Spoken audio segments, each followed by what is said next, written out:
Readers, today we're going to be reading a text called The Other Side by Jacqueline Woodson, illustrated by E.B. Lewis. Okay, before we begin reading, let's think back to a task we've become masters at so far this year. Thinking about character motivation while we read. What is character motivation? Awesome. Character motivation is the reason why a character says, does, or thinks something. Okay, now let's keep that in mind because today we're going to be learning a new task. Today, we're going to be learning about how to think about character contrast while reading. Character contrast is all the ways the characters are different. Listen again. When I say character contrast, I just mean all the ways the characters are different. Okay, turn and tell the partner next to you, what is character contrast? Awesome, bring it back.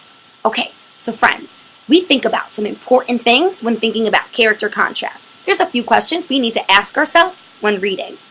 Who are the characters? What do I know about them? How are the characters different from one another? And how does that impact the decisions they make? Is one an adult and one a child? One a boy, one a girl? Is one maybe taller than the other? Okay, so it's so important to think about how characters are different from one another because as we read more challenging texts, we read about multiple characters that are directly tied to the ways the characters are different from one another. So, I know that the characters are different and that impacts the way they say things, do things, and think things. Okay, so let's think back to a special text we read earlier this year, Babushka's Doll. I'm going to start by thinking who the important characters were. Who are the important characters? Right. What do we know about them? We know that Babushka is kind and patient.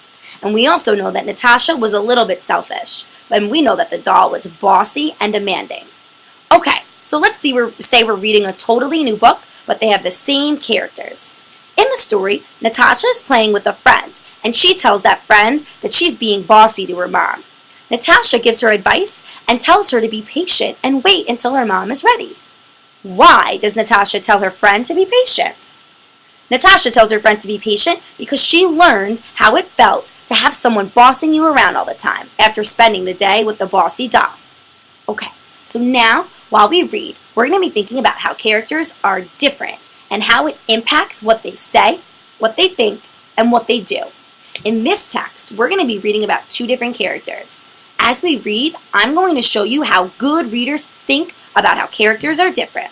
Watch and learn, and then it'll be your turn to try. The Other Side.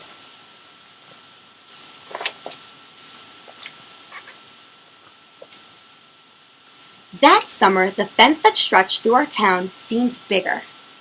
We lived in a yellow house on the left side. White people lived on the other side. And Mama said, "Don't climb over that fence when you play." She said it wasn't safe. Okay, I'm thinking to myself, why does Mom tell her daughter, "Don't climb over the fence"? Well, I can see in the text here she thinks it isn't safe. But that doesn't really make sense to me because I know that playing on another side of a fence is usually pretty safe. Let me go back and reread to figure out if there's any other information that can help me understand Mom's motivation or the reason why she told her daughter not to play on the other side. Let's reread. That summer, the fence that stretched through our town seemed bigger. We lived in a yellow house on one side of it. White people lived on the other. And Mama said, "Don't climb over that fence when you play." She said it wasn't safe. Oh, I see.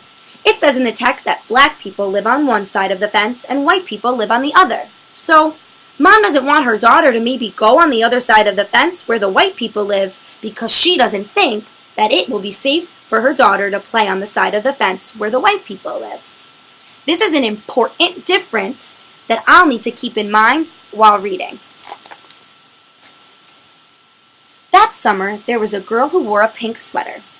Each morning she climbed up on the fence and stared out over our side. Sometimes I stared back. She never sat on that fence with anybody. That girl didn't. Once where we were jumping rope, she asked if she could play. And my friend Sandra said no, without even asking the rest of us. I don't know what I would have ever said. Maybe yes, maybe no. I want to know, Why does Sandra say no? Turn and talk. Bring it back. Friends, before I answer this question, I want to think. What do I need to think about to answer this question? I need to think about the characters and how they are different. Then I need to use what I know to figure out why Sandra says no. Now we're ready to answer the question. Why does Sandra say no?